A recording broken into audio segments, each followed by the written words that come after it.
ज्यांच्या नेत्रामध्ये भविष्याची उमेद, मनगटामध्ये कर्तृत्वाची धमक, पदोपदी ध्येयापर्यंत पोहोचण्याची जिद्द, अथक परिश्रम, चिकाटी आणि मेहनतीच्या जोरावरती ज्यांनी संपूर्ण मराठा समाज एकवटला आणि देशातच नाही अखंड जगाने ज्यांच्या आंदोलनाची दखल घेतली ते मराठा योद्धा सन्माननीय मनोजदादा धरंगे पाटील आपल्या सर्वांशी संवाद साधतायत. एकदा जोरदार टाळ्या बांधवांनो. छत्रपती शिवाजी महाराज की, धर्मवीर छत्रपती संभाजी महाराज की, अमर रहे, अमर रहे, अमर रहे, अमर रहे. मनोज दादा तुम आगे बढ़ो, मनोज दादा तुम आगे बढ़ो, आदरणीय ज्योतिताई तुम आगे बढ़ो. धन्यवाद. छत्रपती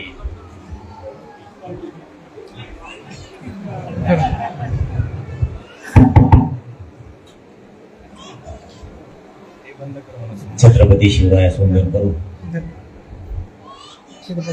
नगद नारायणाच्या चरणी नतमस्तक होऊ.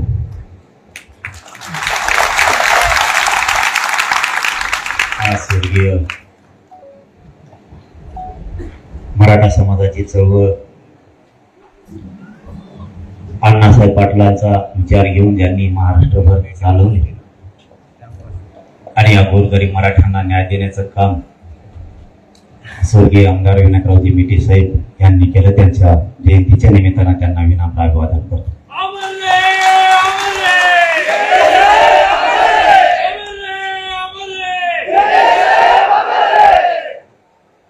व्यासपीठावरील ज्योतिताई मेटे, आशुतोष भैया मेटे आणि व्यासपीठावर आणि जमलेल्या सर्व बांधवांना आणि समोर बसलेल्या मायमावल्यांना आणि मराठा बांधवांना माझा मानाचा जय शिवराय. व्यासपीठावर बरेच जणांचे नाव माहीत नाहीत म्हणून म्हणजे दिलगिरी व्यक्त करतो आणि इतक्यात घ्यायचं म्हटल्यावर तिसरा परत होईल.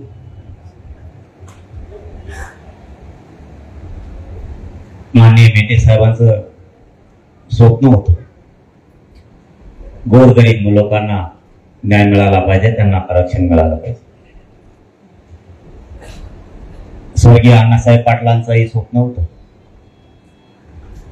मराठा समाजाला आरक्षण मिळालं पाहिजे. स्वर्गीय अण्णासाहेब पाटील, माननीय स्वर्गीय आमदार विनायकरावजी मेटे साहेब यांचं बलिदान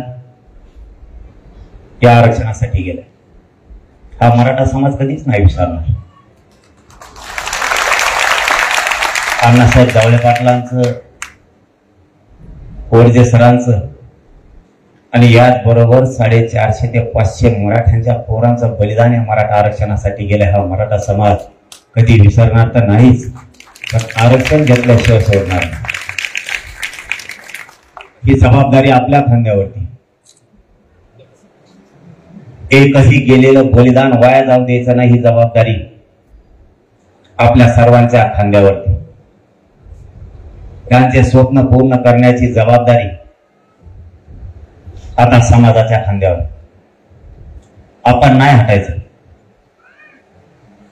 कितीही वेळ आली आणि कितीही संकट झेलायचं वेळ आलं तरी एकाही मराठ्यांनी पाठीमागं नाही हटायचं. आता आपले भैया बोलताना बोलले, राजकारणातून 10% लोक मोठे होते, पण 90%चं काय? तेच मी करतोय. 10% सुधारतील, पण 90%चं काय? 100%च मराठा मोठा करायचा, त्याच्यासाठीच गेला आणि संघर्ष केला. घराघरातल्या मराठ्यांच्या पोराला आरक्षण मिळालं पाहिजे. हा जातीवाद नाहीये, पण मी काहीच करू शकत नाही. मी जातीवाद केला नाही. या आज स्वर्गीय मेटे साहेबांच्या जयंतीच्या निमित्तानं प्रामाणिकपणानं सांगतो, मी जातीवाद केला नाही आणि कधी करणार सुद्धा नाही. माझ्या समाजाला, माझ्या समाजाच्या लेकराला आरक्षण लागतं, त्या मायबापांना केलेल्या कष्टाचं चीज झालं पाहिजे, स्वप्न घेऊन मी रस्त्यावरती. आमचा हक्काचा असताना तुम्ही जर आम्हाला मिळून देणार नसाल तर जातीवाद कोण करतं हे तुम्ही शोधा आणि भोग द्यायचा का नाही ते तुम्हीच ठरवा. याला मराठा जबाबदार अजिबात नाही. मराठ्यांचं मराठवाड्यातलं आरक्षण जर बघितलं, कारण आरक्षणाचा या ठिकाणी विषय बोलण्याचं कारण असं आहे की आपल्या मेटे साहेबांना स्वतःचं बलिदान आरक्षणासाठी दिलंय म्हणून हे सांगणं गरजेचं आहे.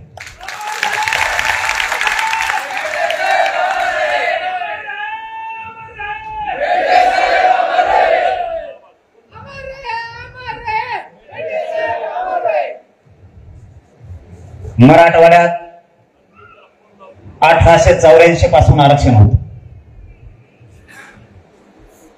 सातारा संस्थान आणि बेळगावच्या गॅजेट मध्ये सुद्धा मराठ्यांना आरक्षण, बॉम्बे गव्हर्नमेंटच्या गॅजेट मध्ये सुद्धा मराठ्यांना आरक्षण.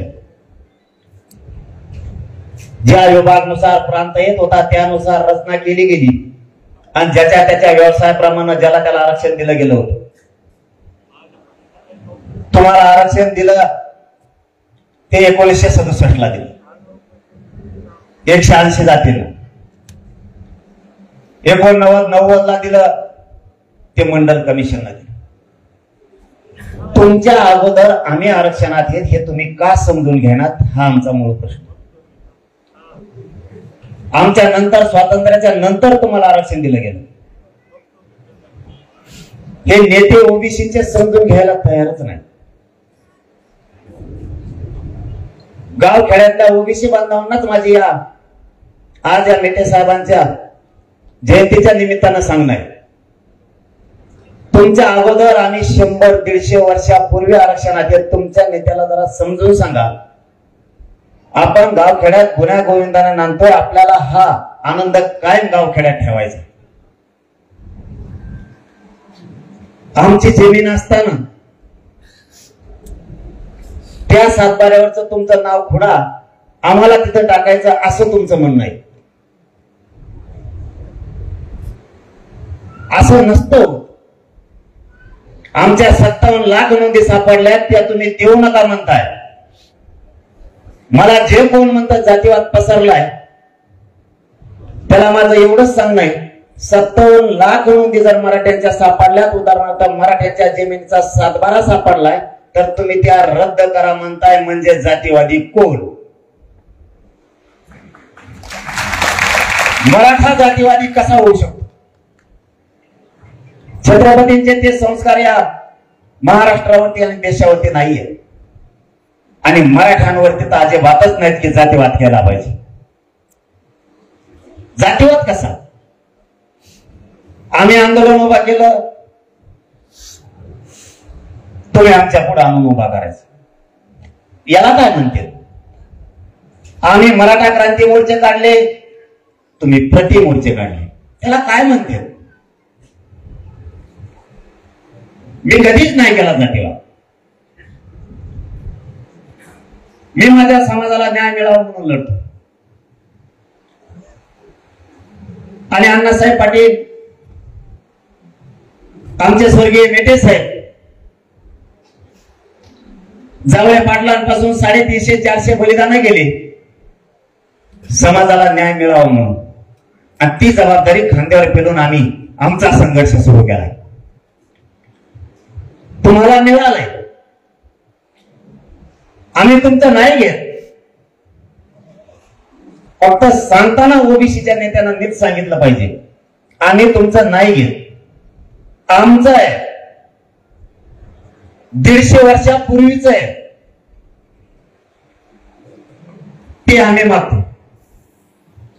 तुम्हाला नाही कळायचं. ज्या बापानं कष्ट करून पोरग शिकवलं ते 1% नोकलं, त्या बापाच्या डोळ्यात पाणी नाही तर रक्ताचा ओघळ येतोय हे तुम्हाला नाही कळायचं. ज्या लेकराचा MBBS साठी 1% नंबर हुकला, त्याच्या बापानं ऊस तोडलाय, त्या पोराच्या काय वेदना असतील आणि त्या आई बापाच्या काय वेदना असतील तुम्हाला नाही कळायचं. स्वर्गीय अण्णासाहेब पाटलांच्या आणि स्वर्गीय मेटे साहेबांच्या मराठा समाजाविषयी लढ्याच्या काय वेदना होत्या तुम्हाला नाही कळायच्या. तुम्ही प्रत्येक विषयात फक्त राजकारण आणि राजकारणच आणणार. तुमच्या त्या विचाराला आम्ही मराठा काही करू शकत नाही. आम्हाला हे बलिदान वायाला नाही जाऊ देता येणार. एखादं लेकरू जर इंजिनियर होण्यापासून नोकरीला लागण्यापासून जर वंचित राहिलं ना, तर त्या लेकराची तरफड विचार एकदा त्याला विचारू त्याचे काय हाल आहे. लेकर आमचे गळाला फास लावून घ्यायला लागले. या आम्हाला जातीवादी म्हणणाऱ्यांना आमच्या वेदना नाही कळायच्या. तुमच्या लेकराच्या तुम्हाला वेदना कळतात, पण मराठ्यांच्या लेकरात तुम्ही कधीच तुमचं लेकरं म्हणून बघितलं नाही. आम्ही तुमच्या लेकरात आमचे लेकरं बघितले नाही. जातीवाद केला आम्ही. जरा मागचे दिवस आठवून बघा. तुम्हाला आरक्षण मिळालं, तुमची जात तुम्ही मोठी केली, त्यावेळेस आमचं काहीच चुकलं नाही आणि आम्हाला कधी वाईटही नाही वाटलं. नोकऱ्यात असणारे तुमच्या लोकांच्या भरत्या झाल्या, आमच्या लोकांच्या नाही झाल्या, तरी आम्हाला नाही वाईट वाटलं. आमचे लेकरं रात्रंदिवस कष्ट करून स्वतःच्या मायबापाचं स्वप्न पूर्ण करण्यासाठी रात्रंदिवस अभ्यास करतायत. तुम्ही त्याला जातीवादाची जोड देऊन अशांतता राज्यात पसरायचं काम नका करू. तुमच्या बरोबर आम्ही कधीच बरोबरी करत नाही. तुम्ही जसं वागताय तसं आम्ही कधीच वागत नाही. पण मात्र आम्ही आमच्या मतावर ठाम आहे. मराठ्यांचं आरक्षण ओबीसी देणार, आम्ही ते घेणार, याच्यावर आम्ही ठाम आहे. तुम्हाला तुमचा विचार बदलायचा तर बदला, नाही तर बदलू नका. त्याला आम्ही काय करू शकत नाही. आमचं मत आम्ही नाही बदलू शकत, कारण आमच्या मराठ्यांच्या लेकराचं हित त्याच्यात. तुम्हाला तुमचे लेकर मोठे करावे वाटले, आम्हालाही आमचे लेकर मोठे करावे वाटते. आम्हालाही वाटलं पाहिजे आमच्या लेकरांच्या डोक्यावरचं दारिद्र्याचं छत गेलं पाहिजे. त्यांच्यावर होणारा अन्याय त्याच्यावरती न्यायाचं छत्र धरलं पाहिजे. आम्हालाही वाटतं आमचा विकास झाला पाहिजे. आम्हालाही आमच्या लेकरांनाही काही स्वप्न आहे. तुम्हाला प्रतिष्ठा आहे तशी आम्हालाही प्रतिष्ठा आहे. तुमचे काबाड कष्ट करतात, आमचे काबाड कष्ट करतात, आमचे काय डाके टाकत नाहीये. फक्त जातीवाद झाला म्हणून तुम्ही टोळके गोळा करायला लागला. पुन्हा तेच सांगतो, तुम्ही कितीही टोळके गोळा केले तरी अण्णासाहेब पाटलांपासून मेटे साहेबांपर्यंत आणि 350-400 बलिदान गेले ना, हे वयाला नाही जाऊ देणार. व्हायचं असेल ते होईल, त्याला नागला आहे आमचा.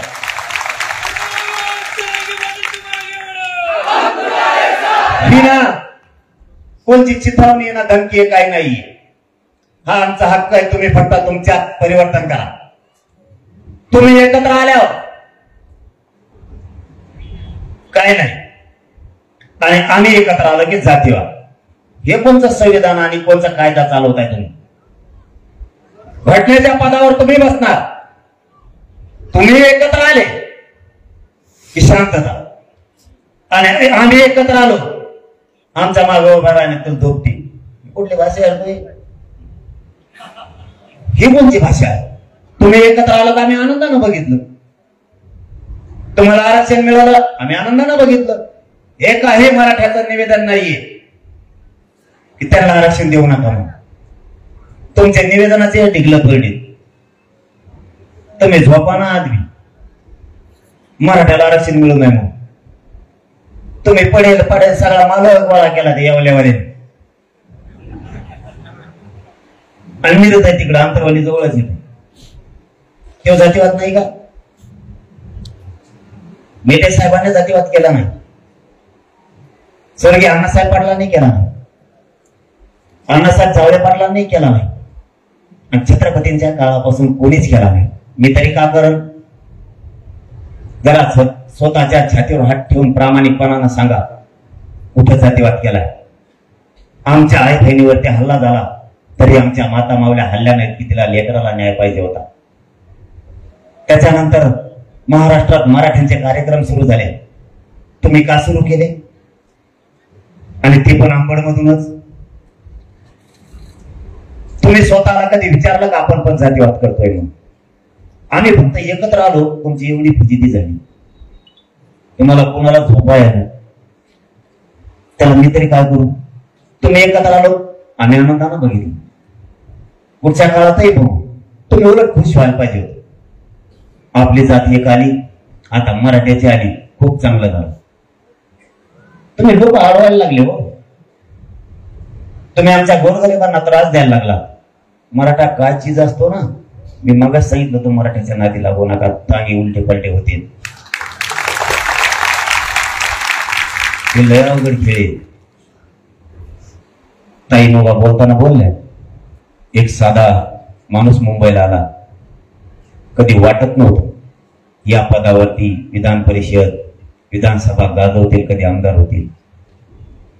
ताई या मराठ्याने जर मनावर घेतलं ना, या राज्यात काहीही होऊ शकतं.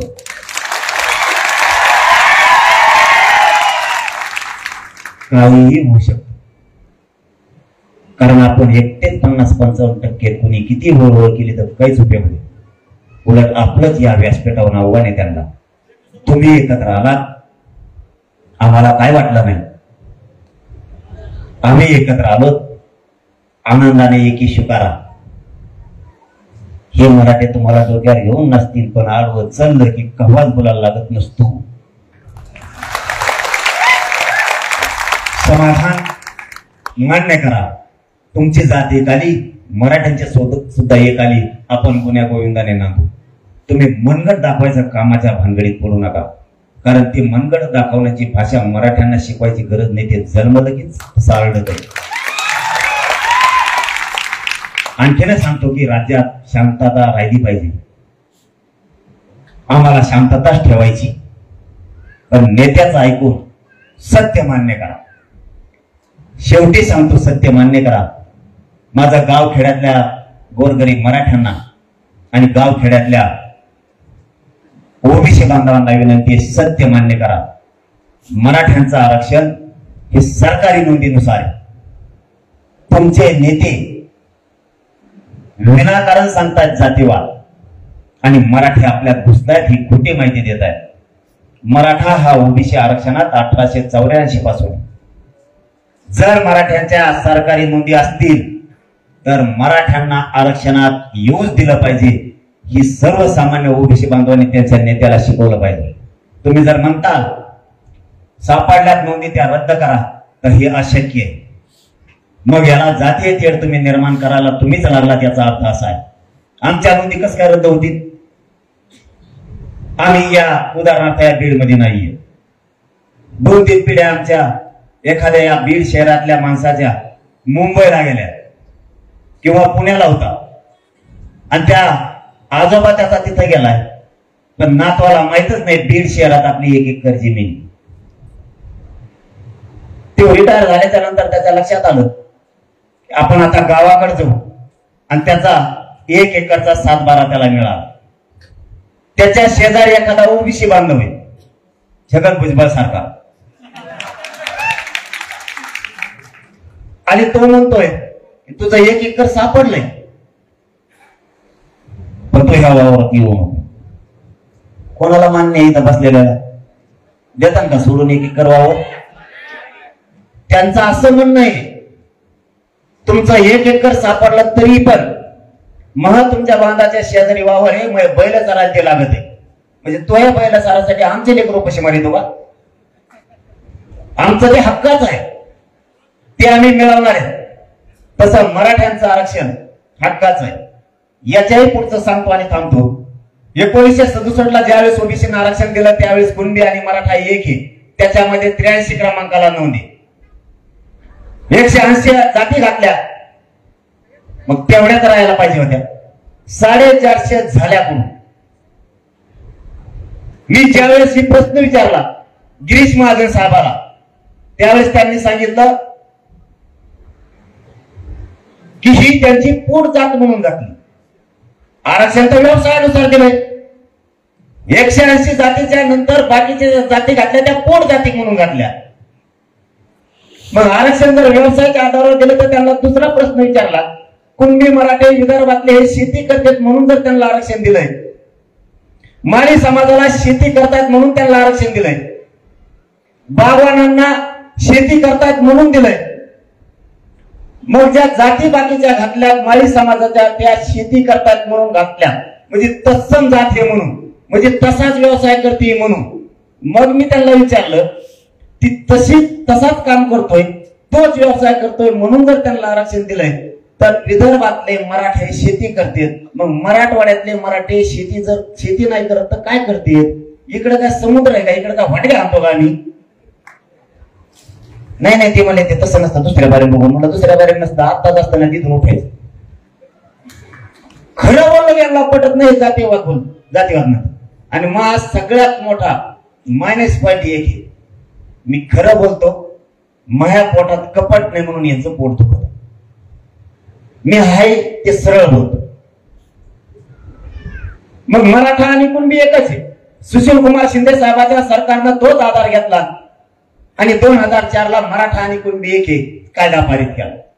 आमचं म्हणणं आहे 2004चा कायद्यात सुलभता आणा, अटी शर्ती कमी करा. 83 क्रमांकाला जर कुणबी त्याच्यामध्ये, तर कुणबी किंवा मराठ्यांची पोटजात कुणबी होत नाही का? तुमच्या सगळ्या जाती पोटजाती झाल्या, पण कुणब्यांची पोटजात मराठा होत नाही का? व्यवसाय तर एकच आहे. नाही म्हणले तसं नाही जमत, मला तसं नाही जमत, तर मग आम्ही नाही उठत. म्हणून सरसकट आपली मागणी होती की सरसकट मराठ्यांना कुणबी प्रमाणपत्र द्या. आजही तिचे बदल तिच्यात काहीच नाही. फक्त त्यांचं म्हणणं होतं सरसकटला त्यांचं पोट दुखत आहे, नवीन शब्द आणा म्हणून जे सांगले त्यांनी आपल्याकडे नवीन शब्दासाठी. म्हणजे हे सगळ्या स्वारीच्या अंमलबजावणीला मला उद्या येण्यात काढू शकते. म्हणून माननीय मेटे साहेबांच्या व्यासपीठावरूनच सांगतो, जयंतीच्या निमित्तानं सरकारलाही पुन्हा आठवण करून देतोय की यांनी माझ्याकडे जे सांगले, सचिव अंतर्वलीत आणले, 12-13 मंत्र्यांची फौज आणली, त्यातल्या कुणालाच आरक्षण कळत नव्हतं, असले सगळे गोळा करून आणले. अभ्यासक सुद्धा आणले, आरक्षणाचे कायद्याचे अभ्यासक आणले, घटनेचे अभ्यासक आणले, आणि कायदा कसा पारित करावा लागेल सगळ्या सोयऱ्याचा याच्याबाबत कल्पना सुरू झाली. सकाळी 10 ला बैठक सुरू झालेली, रात्री 8:30 वाजता संपले अंतर्वली. म्हणले सगळ्या सोयऱ्या शब्द बसतोय, सरसकटला हे जुळतंय. त्यातला एक मंत्री तरी म्हणला, मला एक नाही कळालं, म्हणला आपण म्हणलं त्यांची मागणी सरसकट मराठ्यांना कुणबी प्रमाणपत्र द्या, आणि आपण म्हणलं सरसकट नको दुसरा शब्द आणा. ह्या पट्ट्यांनी सगळ्या सोयऱ्या शब्द आणलाय. पण मला याच्यात असं दिसतं हे सरसकटच झालं ना. मी त्यांना त्याच व्यासपीठावर सांगितलं होतं, सगळ्या सोयऱ्यांची व्याख्या ही आमच्या प्रमाणात असणार. म्हणजे ज्या मराठ्यांची नोंद निघाली त्या मराठ्यांच्या सगळ्या सोयऱ्याला द्यायची. सगळ्या सोयऱ्या त्यांना समजला नाही काय. गिरीश महाजन साहेबांनी मला सगळ्या सोयऱ्यांची व्याख्या सांगितली.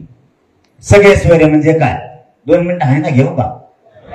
सगळे सोयरे म्हणजे काय त्यांनी मला सांगितलं. मला सगळ्या सोयऱ्याला द्यायचे. ते म्हणले हो, तुमच्या म्हणण्याप्रमाणेच सगळ्या सोयऱ्या ज्याची नोंद सापडली त्याच्या सगळ्या सोयऱ्याला द्यायचे. मोजायला लागले कांड्यावर असं. सगळ्या सोयऱ्या म्हणजे चुलता, पुतण्या, आजा, आजोबा. म्हणलं तुमच्या सगळे सोयरे एकापासून झाले, चुलता पुतण्या सगळं लग्न करतात का? आमच्यात नाही भाऊकडीत म्हणून, कारण ते सगळे सोयरे होऊ शकत नाहीत ना. म्हणलं सगळे सोयरे म्हणजे मराठा समाजात पिढ्यांना पार परंपरेनुसार गणगुप्तात लग्नाच्या सोयरीकी जुळतात ते सगळे सोयरे. एका मराठ्यांची नोंद निघाली त्या मराठ्यांचा व्यवसाय शेती, पण ज्या मराठ्यांची नोंद निघाली नाही त्याचा पण व्यवसाय शेती. एकमेकाच्या रोटीपिटी व्यवहार होतोय. जरी नोंद निघाली नसली तरी त्याच नोंदीच्या आधारावर त्याच्या सगळ्या सोयऱ्यांना राज्यातल्या कुणबी प्रमाणपत्र द्यायचे. त्यातला एक मंत्री खूप चतुर होता. तेव्हा म्हणला, मग तर हे सरसकटच होत आहे. मराठ्याची जर एक नोंद सापडली तर त्या एका मराठ्याच्या अर्ध्या महाराष्ट्राला येईल म्हणला. आणि म्हणला मग तसंच असतं, तुम्हाला सरसकट नाही ना पाहिजे तर सगळ्या सोयऱ्यांना द्यावा लागणार. हे गॅजेटचे सुद्धा विषय त्याचपासून येत. 13 तारखेच्या आत हे सगळे विषय घ्यायचं ठरलंय.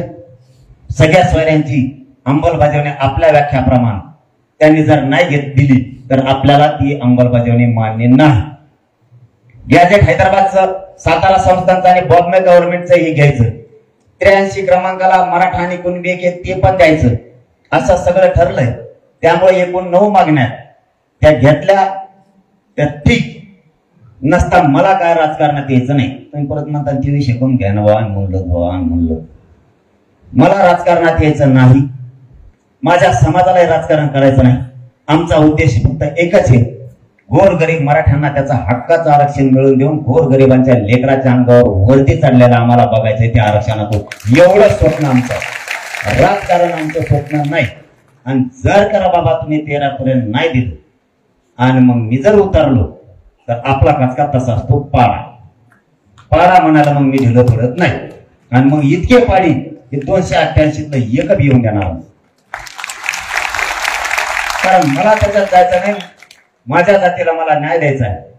आणखीन राजकारणाकडे मी 13 तारखेत नसल्यामुळं मी आज काही शब्द कोणता देऊ शकत नाही, कारण मी धोका कधी देत नाही. कारण आपण जर एकदा ठरवलं तर आपण दिलेला शब्द मागं सरकीत नाहीत आणि मागं फिरत नाहीत. त्यामुळे 13 तारखेपर्यंत सरकार काय करतंय, मराठ्यांना न्याय देतंय की नाही हे बघणं गरजेचं आहे. कारण मला आणि माझ्या समाजाला राजकारणात नाही जायचं, पण नाही दिलं तर मग पाडायची का निवडून आणायची हे 13 तारखेच्या नंतर ठरणारी. एका पाडा शब्दावर त्यांची एवढी फजिती झालेली आणि नंतर तर मात्र मी नाव घेऊनच पाडा म्हणून सांगणार आहे. मग तर त्याचं मतदानच नोंदायचं. आणि तुम्हालाही सांगतो की आपण 11 तारखेला आपल्या बीड जिल्ह्यातल्या सगळ्या मराठा समाजाला शांतता मराठा आरक्षण जागृती रॅलीचं आपण आयोजन केले. बीड जिल्ह्यातल्या सगळ्या मराठ्यांनी एक दिवस स्वतःच्या मुलाच्या हक्कासाठी आणि स्वतःच्या जातीसाठी एक दिवस सगळ्यांनी कामं बाजूला ठेवा. नोकरदार वर्ग मराठा असेल, व्यावसायिक मराठा असेल, शेती करणारा मराठा असेल, मजुरी करणारा मराठा असेल, सगळ्यांनी एक दिवस कामं आपल्या जातीसाठी बाजूला ठेवा. आणि बीड शहरात ज्या ठिकाणी तुमचं ठिकाण असेल मला माहित नाही, त्या ठिकाणी बीड जिल्ह्यातल्या कानाकोपऱ्यातल्या चारही बाजूला मराठ्यांनी बीडकडे या. आपल्या लेकराला न्याय दिल्याशिवाय आपल्याला मागं हटायचं नाही. पुन्हा एकदा तुम्हाला सगळ्यांना तुमचे सगळ्यांचे आभार मानतो आणि माननीय स्वर्गीय विनायकरावजी मेटे साहेब यांच्या जयंतीनिमित्त त्यांना विनम्र अभिवादन करतो. कारण या भावनिक क्षणात बोलणं खूप अवघड आहे, पण बोला म्हणलेत म्हणून बोललो. कारण भावनिक क्षणात बोलणं, कारण मी बिगडी नाहीये, त्याच्यामुळे मला बोलायला इतकं जड जातं. जिथं आत्महत्या होती तिथे बोलायला इतकं जड जातं. कारण आत्महत्या झाल्यावर सरकारला नाही कळणार किंवा या जातीवाद आम्ही करतोय म्हणणाऱ्याला नाही कळणार. ज्या पोरानं आत्महत्या केली त्या आई बापाचं काळी चालल्यासारखं होत आहे. आमच्या आया बहिणीच्या कंपाळाचं कुंकू या आरक्षणामुळे पुसलंय. सरकारला आमच्या माय माऊल्यांच्या डोळ्यातलं पाणी नाही दिसणार. आम्हाला जातीवादी म्हणणाऱ्यांना आमच्या आई बहिणीच्या कंपाळाचं कुंकू नाही दिसणार. त्या घरावरती किती संकट आलंय, त्या घरावरती किती जाळ आलाय, त्या माऊलीनं जगायचं कसं. करता पुरुष घराच्या बाहेर घरातून गेल्याच्या नंतर संसाराचा गाडा कसा हाकायचा. एकीकडून शेतीला पाणी नाही तर दुसरीकडून घरात कोणी नोकरीला नाही ना आपण व्यवसाय उभा करू शकतो. करता पुरुष गेल्याच्या नंतर त्या घराच्या वेदना जाणून घ्यायच्या असल्या तर सरकारनं एकदा फक्त त्या घरात जाऊन बसा, त्या घराचे हाल काय आहेत. कारण ज्या घरातला बाप गेलाय, ज्या घरातला करता पोरग या आरक्षणासाठी आत्महत्या केली, त्या आईला त्या बापाला विचारा एकदा फक्त एक होता एक लेकरू गेल्याच्या नंतर उंबऱ्या उभा राहून काय दिसतंय. ज्या ज्या वेळेस ती उंबऱ्याला शिवती त्या त्या वेळेस समोरच्या बाज टाकलेल्या बाजूवर आपला बाप किंवा आपला लेकरू ज्यावेळेस दिसत नाही ना, ती आई कोपऱ्यात जाऊन ठसा ठसा भोक्सा भोक्सी रडते. याची जाणीव तुम्हाला नाही कळणार या सरकारला. आमचं लेकरू गेल्यावर आम्हाला कळतंय की आमचं एक लेकरू तरुण बांड पोरानं आज आत्महत्या या आरक्षणासाठी केली. ज्याच्या पोरानं आत्महत्या केली आणि ज्याच्या बापानं आत्महत्या केली त्याला कळतंय. ज्या बापानं ऊस तोडला, ज्या बापानं व्याजानं पैसे काढून पोरं शिकवलं आणि ते पोरं त्याचा 1% हुकल्यामुळं बापानं तिकडच फाशी घेतली किंवा त्या पोरानं तिकडच फाशी घेतली. तुम्हाला इतक्या निर्दयी सरकारला मराठ्यांच्या वेदना नाही कळायच्या. आम्हाला जातीवादी म्हणणाऱ्याला आमच्या वेदना नाही कळायच्या, आमचं दुःख काय, आम्हाला हा न्याय मिळवून द्यायचा आहे. आम्हाला त्या कंपाळाचं जे कुंकू पुसलंय ती जबाबदारी आमच्यावरती, त्यांचं स्वप्न साकार करण्याची. आमच्या करोडो मराठा समाजानं रात्रंदिवस काबार कष्ट करून जे स्वप्न बघितले ते स्वप्न पूर्ण करायचे. ते स्वप्न पूर्ण करण्यासाठी आज आमचा हा संघर्ष सुरू होईल. जातीवाद वाढवण्यासाठी संघर्ष नाही, परंतु तुमचे विचार तुमच्या जवळ आहेत, आमचे विचार आमच्यापाशी आहेत. जाहीरपणानं आज सांगतोय की मराठ्यांना ओबीसीतून आरक्षण मिळाल्याशिवाय माझा जीव जरी गेला तरी एक इंचाही मी मागे सरकार नाही म्हणजे नाही. शेवटच्या मरणाच्या घटका मोजायची सुद्धा माझी या समाजासाठी तयारी. माझ्या करोडो मराठ्यांच्या लेकराच्या पदरात आरक्षण टाकल्याशिवाय मी नाही मागे हटत. एक जीव मेला तरी चालत. लोक म्हणतात लाख मेले तरी चालतील, मग लाखांचा पोशिंदा राहायला पाहिजे. मी ही व्याख्याच उलटी करून टाकली. लाखो जगले पाहिजेत, करोडो जगले पाहिजेत. हा तुमचा मुलगा म्हणून तुम्हाला जाहीर सांगतो, एक मेला तरी चालल, पण करोडो मरता कामा नाही. मी मरायला तयार आहे, यांच्या संकटात झेलायला तयार आहे.